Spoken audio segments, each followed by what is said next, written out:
hour is here. Check it out. And you're locked on to Utah's highest rated, most listened to sports radio station. It's my station. It's my station. This is Hans Olsen and Scotty G on 97.5, the KSL Sports Zone.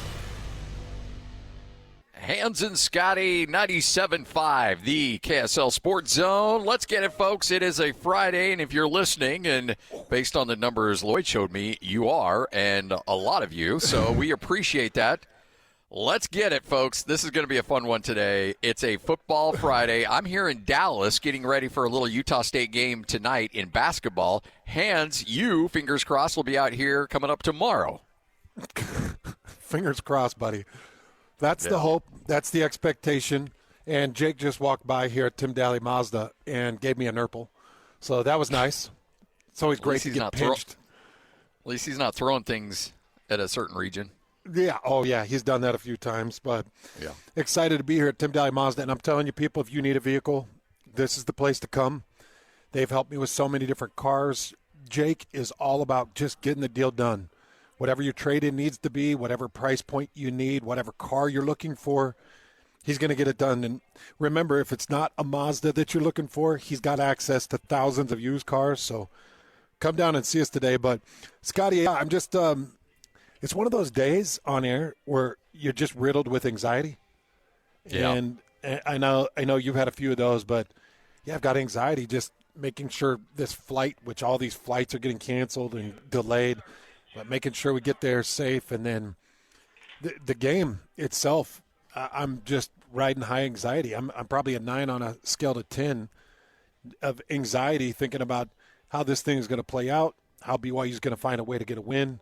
It's going to be the toughest game that they've played over the last probably 3 years. I think that this is as good a team as they've seen. And this is a team that has not lost at home. This is a team that has not lost when they have Baron Morton on the field, and they've got both of those things going in their favor, Scotty. And it's like I look at all the different angles that Texas Tech has to press against BYU, and it does make you nervous for sure. There are a couple of ways that BYU can get the win. I've broke down the film. I've got some thoughts on how BYU gets this win. It's just a matter if they can execute it. By the way, I know because I've talked to a bunch of people over there at the Salt Lake City airport. Those of you that are of power, and we know there are a lot of you out there that work there that listen to the show, there may be a flight coming up later this afternoon from Salt Lake City to Dallas. If somebody from the government calls up and says we need to shut down that flight, you say no. You say no. You can cancel all the other flights, but that one has to go through. Just has to happen. Not messing with that one. That's all. Because I got a sneaking suspicion you're not going to be the only guy on that plane heading from Salt Lake City to Dallas and then eventually on to Lubbock. I got to imagine there's going to be a lot of blue on that plane. Oh, yeah, absolutely. Including Mr. Mitch. And if Mitch Juergens can't get to the game, then the game can't be played. No. I do have an update. Mr. Greg Wrubell has already made it into Texas, so that's good news. As long as Greg's there, who needs Mitch and Hans? I love that he's getting the early start, too. Greg's not messing around. No, not with this game, man. And, he's busy, too. It's crazy where you and Greg call both both basketball and both football. It's a busy schedule for you guys. I mean, that's why you're in Dallas. What game do you have? What game are you calling? Is it tonight? Yeah, it's tonight. Utah State will play VCU in a kind of a it's not a tournament, but an event that brings in college basketball teams from all over the country. So Utah State and Virginia Commonwealth here in actually not Dallas, but Frisco is where we're at. You've been to Frisco a bunch of times. And so that's where we're at right now. And then I've got an early – okay, so there's 2 flights that have to go through, okay? Hans's flight to Dallas and then eventually on to Lubbock. That's got to go through. And then my flight tomorrow morning back to Salt Lake City so that I can drive to Logan and call a football game. That one definitely needs to go down. So, yeah, let's not screw with any of these games because it's going to be a good dose of Ajay if that flight doesn't go through. And I love Ajay. He's my brother. But we're going to spend too much time on punting. We'll talk about punting. I mean, how in punting? How is there? We just see the guy kick the ball. What details go into punting in situational football? I don't even know where we're at. We're talking about punting. Let's go on to something else.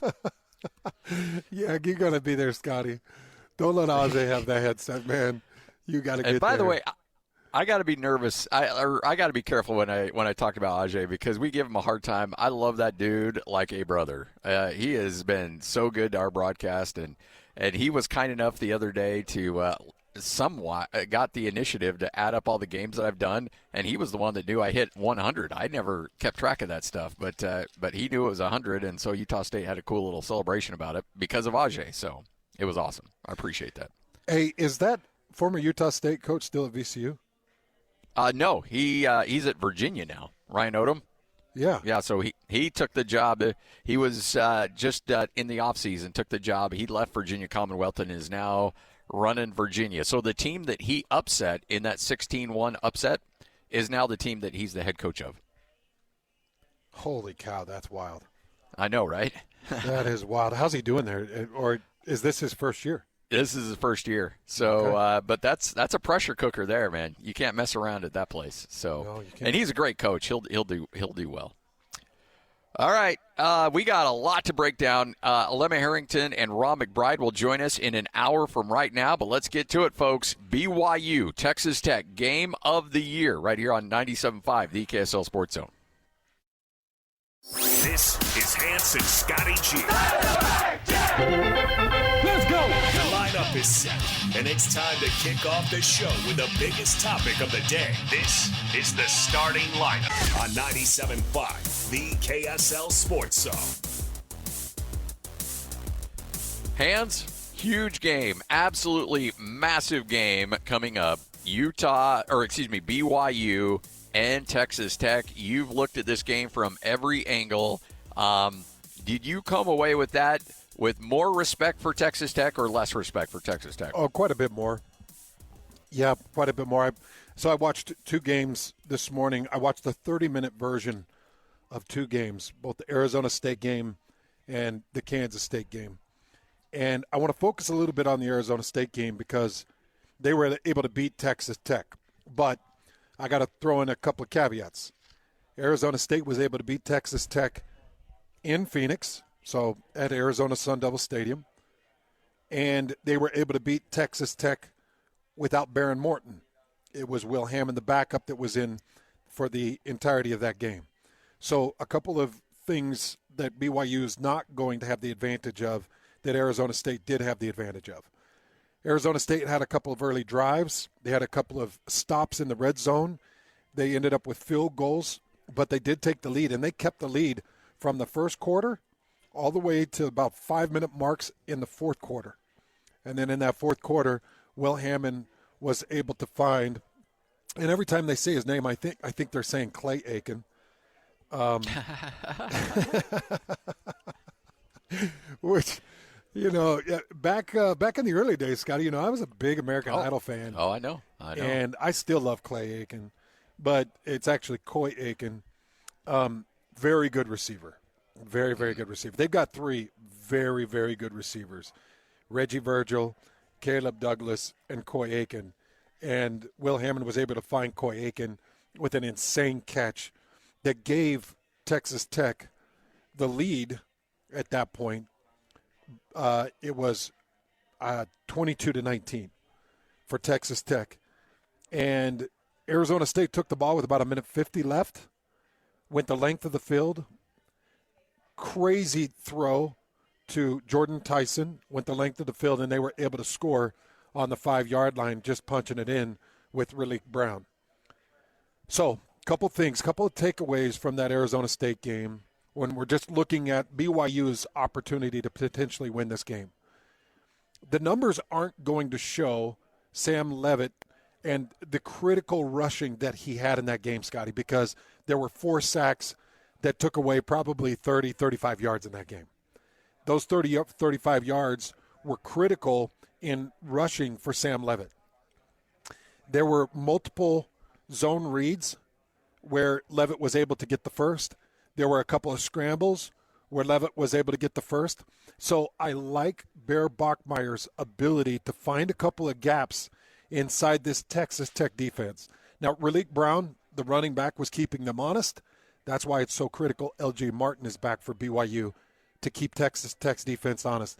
I do think that there is some room when the mesh is run well, the zone read is run well, and Bear Bachmeier with the opportunity to keep. So that's a positive number one. Okay, positive number two, Scotty. Coach Dillingham with Arizona State drew up and designed quick pop hits from Sam Levitt. So he was throwing quick slants into the slot.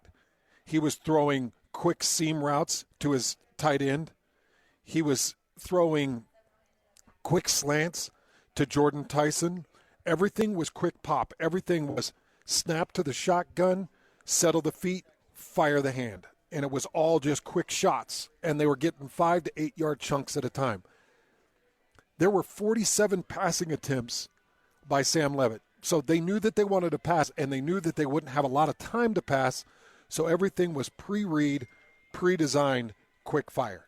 So I really like that concept for BYU because I really think Bear Bachmeier can do that.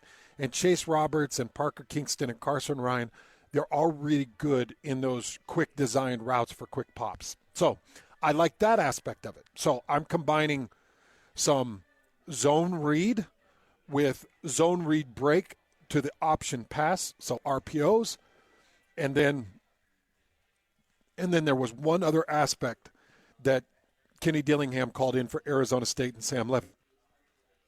And I think it was a check too, Scotty.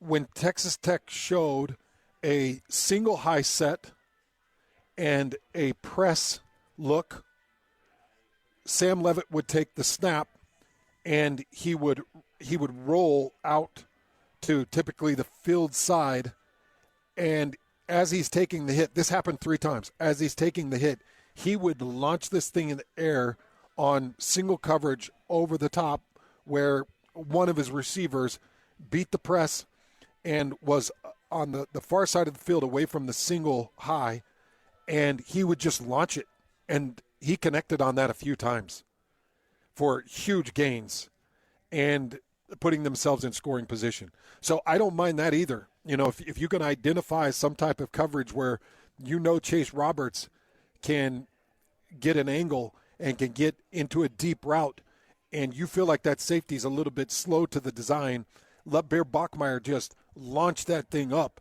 and maybe let JoJo Phillips Hey, there you go. Go get underneath it. That's a really nice plus. Okay? So there's the 3 offensive angles. And then one thing I wanted to add on as I was watching this Arizona State game, Raleek Brown was key in setting pockets, picking up quick rush, picking up chips, and reducing the amount of sacks. Now, there were 4 sacks on Sam Levitt, Scotty. There could have been another 7 or 8. That's how much pressure they were bringing. That's how fast the rush is. And it was taking Raleek Brown every chance he got to pick up and chip. Now, Raleek Brown missed a backside block and gave up a blindside hit on Sam Levitt that it looked like it nearly killed Sam Levitt. So, LJ Martin, I'm happy he's back to help with the mesh and help with the zone read and help with the run and help with the pass. I'm most excited that he's back to help by picking up some of these rushes that Texas Tech brings. LJ Martin in the pass set is so much more important than LJ Martin any other way in this game, in my opinion, because they bring heat. They've got great one-on-ones. You know, when you're just looking at the defensive line, Scotty, look at this. So, by the way, they've forced 16 fumbles. Jeez. I'm talking about this year. They have forced 16 fumbles, and they're able to cover 10 of them. David Bailey's responsible for 2 of those forced fumbles. Romello Height, the other D-end, is responsible for 2 of those fumbles. Lee Hunter is responsible for 1. He's the nose tackle. So combined, your 2 D-ends right now are combined through 9 games for 18 sacks through 9 games, 18 sacks between Romello Height and David Bailey. And both of those guys, nothing's gifted to them, Scotty. Everyone's paying attention to them, especially Kansas State, and they were still out there doing work. So they're forcing fumbles. Now, I want to take a look at the 3 linebacker set. Now, they use a star backer, which is used at the line oftentimes, but their star back is number 6, John Curry. If you take their star back, their Mike back, and their outside linebacker, Jacob Rodriguez, they combine for 10 of the forced fumbles. Those backers come in with blazing speed and intent to knock the ball out. So those backers are deadly. And I'm begging the BYU offensive line to just pay attention to those linebackers. Make sure that they don't get those free shots. Make sure that you're getting the extra block, the extra push. Make sure that you're putting that halo around L.J. Martin so guys don't get a free shot on him, or if it's any one of the 3 or 4 running backs that we might see against Texas Tech, whether it's Nawahine or Rex or Demooney or whoever it is. So, Scotty, it's just it's a really tall task, and that's kind of an offensive look for BYU against this Texas Tech defense. As far as the number goes, BYU is going to have to get to 28 points. 24 won't do it. They're going to have to get to a minimum of 28 points in order to win this game. And Texas Tech has not given up 28 points on the season. The most points they've given up on the season is 26 to Arizona State. So I'm asking BYU to do something that no other team has done against this Texas Tech defense to this point in the season. Hey, and guess what? They're capable of it because they're the number 7 team in the country. They're the number 34 offense in the country with 433 yards. They're the number 19 scoring offense in the country at 36.3. And they have the ability to do it, Scotty. And, sometimes you just got to look at your guys and say, hey, do it. I know it's a lot to ask. Do it. But I don't think anything fewer than 28 gets the win. So, conversely, you believe that Texas Tech will have some level of success offensively against the BYU defense, somewhere in the range of 24 to 27 points.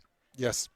If BYU wins this game, it's going to be 28 to 27, 28 to 24, 28 to 25, 26. It's right in that range.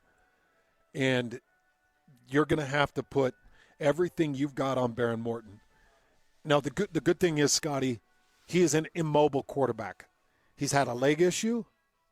He's had he had a leg issue and a wrist issue. No, sorry, a leg issue and an elbow issue so far this year. He missed half of that Utah game. He missed the entirety of the Arizona State game. He's kind of limped back into production when Will Hammond, the backup quarterback, went out for the season. I think he was kind of hesitantly like, yeah, I'm going to come back, but set me some good pockets. I'm going to get rid of this football. He is not mobile. His longest run on the season, Scotty, is 11 yards, and that was against the University of Utah. He only averages 5 carries a game. So he doesn't like to get out of the pocket. He doesn't like to use his feet. He's hesitant to run at any given moment. They do run some mesh. He never keeps on the mesh. He always gives it to one of his 2 backs, Cameron Dickey or Jacoby Williams. And I think that that's a really good thing for BYU because I can run a different personnel group. I feel like defensively I can run I can run a rotation of personnel group. I can see who my hot rusher is, whether it's Hunter Clegg or Tassili Akana or Vilima Pauha or whoever, or Bodie Schoonover, who had a couple of sacks a couple of weeks ago. I'm going to find my hot rusher, and I'm going to run a 4-man rush, and I'm going to find my 1 or 2 hot rushers, and I'm going to let them pin their ears back and just go do work and try deep speed rushes. Try nice power bulls, try some power poles, hit them with the insides, and just let Keanu Tanavasa, let Bodie Schoonover, let Vilpoha, let them just go defensively. Take the reins off of them and just say, all right, Baron, here's the deal. We get a little pressure on you. Let's see you scramble, because you're going to be scrambling into Glasgow, Kelly, and Cialiacera. So good luck on the scramble, because they're going to rip you in half.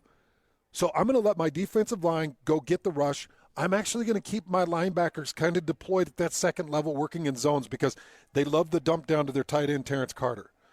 He's a great dump down. And by the way, when number 20, the running back, Jacoby Williams, is in the game for Texas Tech, I know it's either going to be to the flat. Jacoby Williams is as good a pass threat as he is a run threat. So I know they're going to either drop it in the flats on him. If he does release out of the backfield, oftentimes they're dropping it into Jacoby Williams. He was really good against Kansas State. So I'm looking at my personnel grouping. I'm keeping my linebackers to work the flats and to clean up on Baron Morton if the pressure comes. And then, sadly, I'm going to go ask my defensive corners. I'm going to ask my safeties. We're going to run a lot of press man. And I know Reggie Virgil's really good. I know Caleb Douglas is really good. But I'm going to beg you guys to go run some press man. Now, they did it against Arizona in the fourth quarter, and they did it really well, and they did it against some good receivers. So I know that they're capable. But I need Therian Alexander. I need Evan Johnson. I need Maury Bamba. I need those guys to be able to run some press man. And I feel like I can get some pressure with some four-man rush. I feel like I can clean up with my three-man linebacker crew. I feel like I can run those presses, and I feel like I can cause them some problems to keep them at 27 points. If BYU wins, it's going to be somewhere around 28-27, 28-24. That's how it gets done. You know, there's you talk about it a lot, and I had a college coach once tell me that special teams will win or lose you 3 to 4 games every season. I think this is a game where there's going to be a special teams play that breaks this game wide open, because I think you're going to see whether it's a big punt return, whether it's a punt block, whether it's a kickoff return, a muff punt inside the 15-yard line, kind of like that, that Kansas game last year where the ball just took a funky bounce off a guy's helmet and changed that game around dramatically. I think that you're going to see I think you're going to see something like that if the other team's able to take advantage of, that could be the difference in this game. Arizona State had a punt return. To your point, Scotty, had a punt return back to the 50 that set them up for a scoring drive. So Arizona State had a couple of short fields, and one of the short fields was the interception on Will Hammond. They had an interception that put Arizona State in their own red zone. I think that they intercepted it somewhere around the 22, returned it to Texas Tech's 15. But that was not Will Hammond's fault. That was just a beautiful play. They were trying to roll their tight end into the flats. I think it was Terrence Carter into the flats. Arizona State's defender came up and hit him as he was catching the ball. It popped the ball up, and the safety ran underneath it and got the interception. So it's big plays like that. You're right, big plays, short fields. Kelly Popinga's special teams has to play a part. There's got to be some short fields. You can't go 80 yards against this Texas Tech defense. It's too difficult. Hans and Scotty, 97.5, the KSL Sports Zone. Let's go! Complete game coverage of the Cougars is right here on the KSL Sports Zone. It doesn't get much bigger than this. BYU and Texas Tech, your home for the best coverage of Cougar football, is right here on 97.5, the KSL Sports Zone. This is Hans Olsen and Scotty G, presented by Mountain Land Supply on 97.5, the KSL Sports Zone. Lloyd, you can't play this song if I'm not in person with Hans, because if I'm not seeing the Pitbull fist pump, it just isn't. It's not worth it, man. I shouldn't even play it unless you guys are in studio so we can get the video of it. Oh, please tell me, Hans, you're doing the fist pump. Oh, I'm fist pumping so hard. I look like Daniel when he breaks the ice. When he goes at the ice blocks and brings his elbow through, like, I am fist pumping, dude. This is a hype machine right now. I will tell you, man, this is more anxiety than I've fought in a long time. And I'll tell you one thing I'm a little bit worried about. I've been thinking about this game now for nearly 14 days. I've been watching different angles and different film. I did a refresher 30-minute hits on both Arizona State and Kansas State this morning. And as an analyst, I get anxiety just watching Texas Tech and thinking, geez, okay, what are you going to do about this? What are you going to do about that? if I was a player and you gave me 14 days to sit around and let's just say I'm Andrew Gentry and I'm looking at David Bailey, the defensive tackle for Texas Tech, you start to get a little anxiety. Like, okay, well, no, I know I could beat him. And you get all this self-talk like, oh, I got this easy.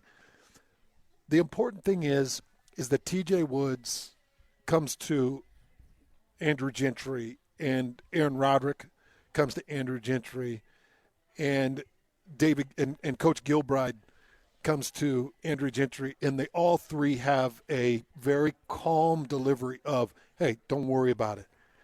We're very rarely going to put you on an island. We're never going to put you in a 5-step drop. Just get your hands on him, square him up. Just don't let him have a free run. If you don't let him have a free run, you're fine. And remember, we're going to have inside help, inside support, because they drop their D tackle on these downs. So whatever it is, just paint a very calm picture, because 14 days of me breaking this game down, Scotty, I'm like, if I had to play this game, I'd have a little bit of anxiety. Like, how are we going to get this done? So I'm just hoping that the coaches have helped these players internalize what their role is and help them understand what they're going to do to help them get their job done.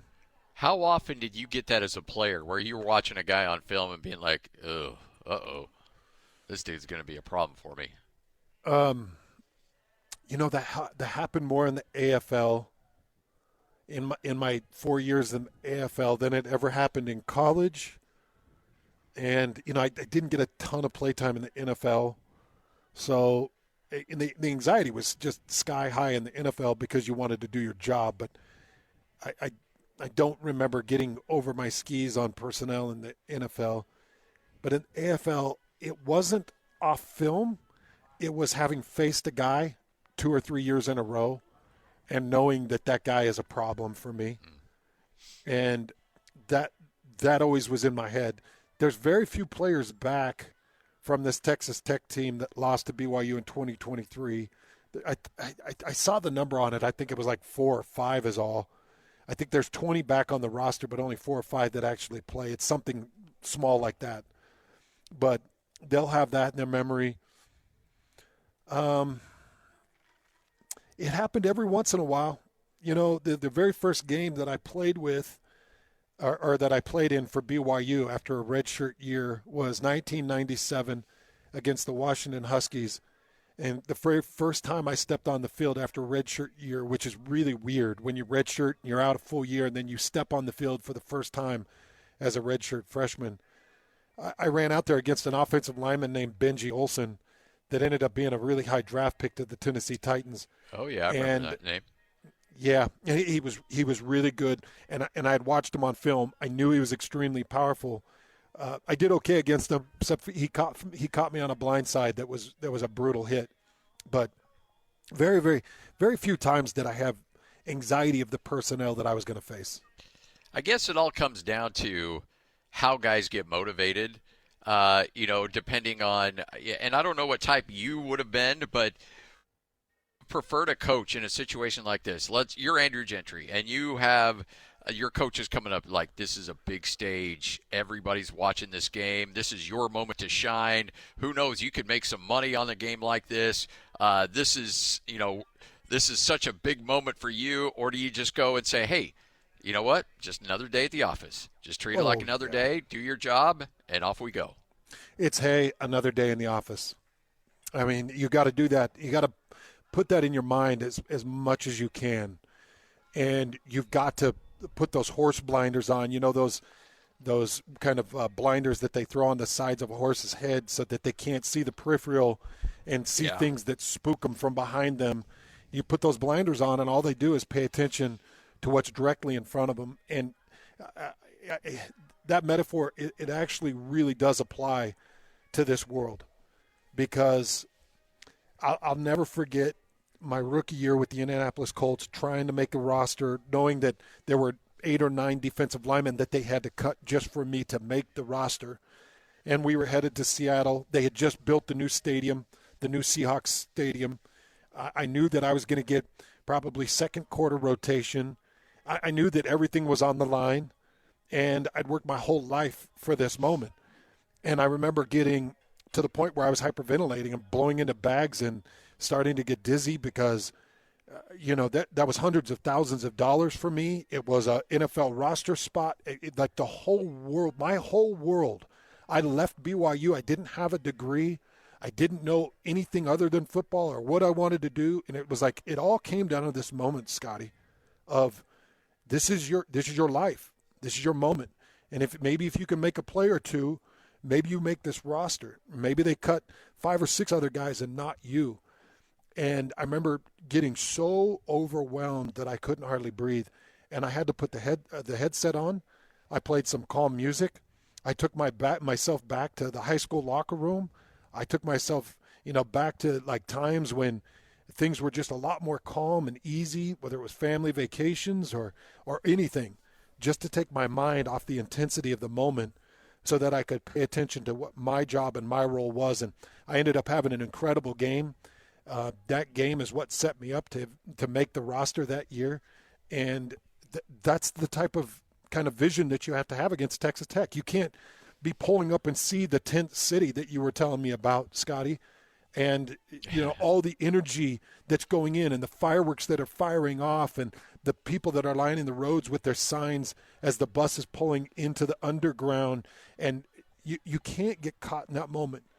Put your headset on, put your blinders on, watch your playbook, watch your film, listen to the coaches, and just know it's all going to be okay if you just do your job. That's it. Just do your job, and everything's going to be okay. Everything's going to fall into line. So, yeah, it's a good question, and it's just critical. Hans and Scotty, 97.5, the KSL Sports Zone. Coming up next, the man himself, Kevin Eubank, will join us.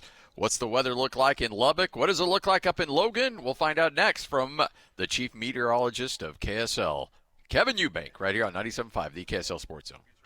Nobody gets you ready for Utah football more than the KSL Sports Zone. Ready? It's a much-needed bye week for the Utes as they get set for the final stretch of the 25 season. Your home for the best coverage of Utah football is right here on 97.5, the KSL Sports Zone.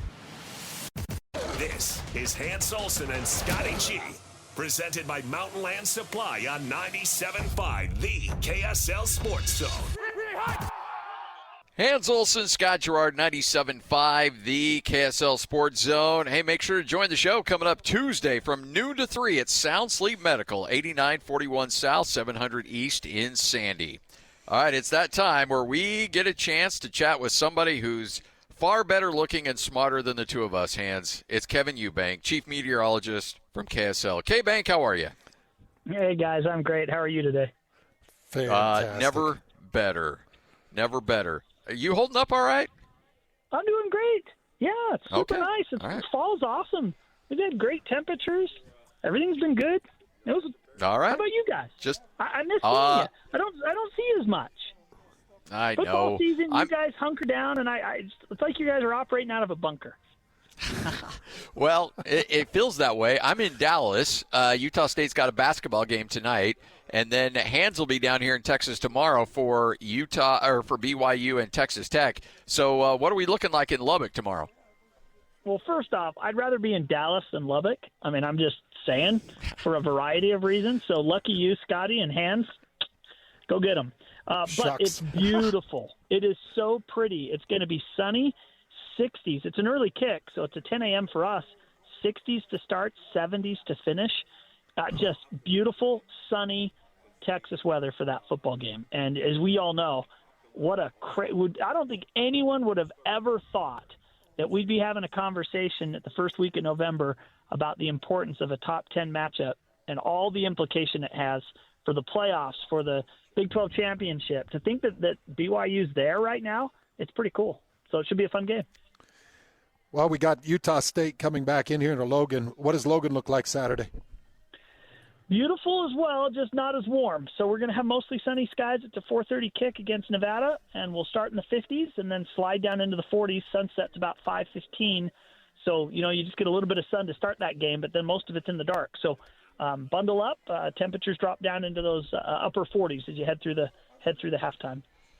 I did a quick little oil change and, got it ready for the winter, my snowblower. So am I going to have to use that thing this year? I really want to. So let's get it going. On. Scotty, you have to use it every year. I know where you live, and every year you use that snowblower. So this is what I think is interesting, and we've watched this for a lot of years. What we're involved in is a little climate shifting that happens. And so our Novembers are actually a little bit more like October. And our Decembers are a little bit more like November. So everything feels like a month later. We start getting our first snow generally in December, not in November. And so everything's just kind of shifted a little bit. And that means that it lasts a little longer into the spring as well. We see snowfall all the way into April and sometimes even May. And so I think that's what we're dealing with right now. It's been a gorgeous October, a spectacular start to November. And I think eventually December we get our first little bit of snow. And then it really gets going into January and February. So just a little later than maybe when we grew up. I think it's just a little different. Well, Kevin, enjoy the games coming up tomorrow. And thanks, as always, for helping us out. We appreciate it. Thanks, guys. Good luck with both your games this weekend. You got it. Kevin Eubank from KSL, Chief Meteorologist and overall good dude. All right, 97.5, the KSL Sports Zone.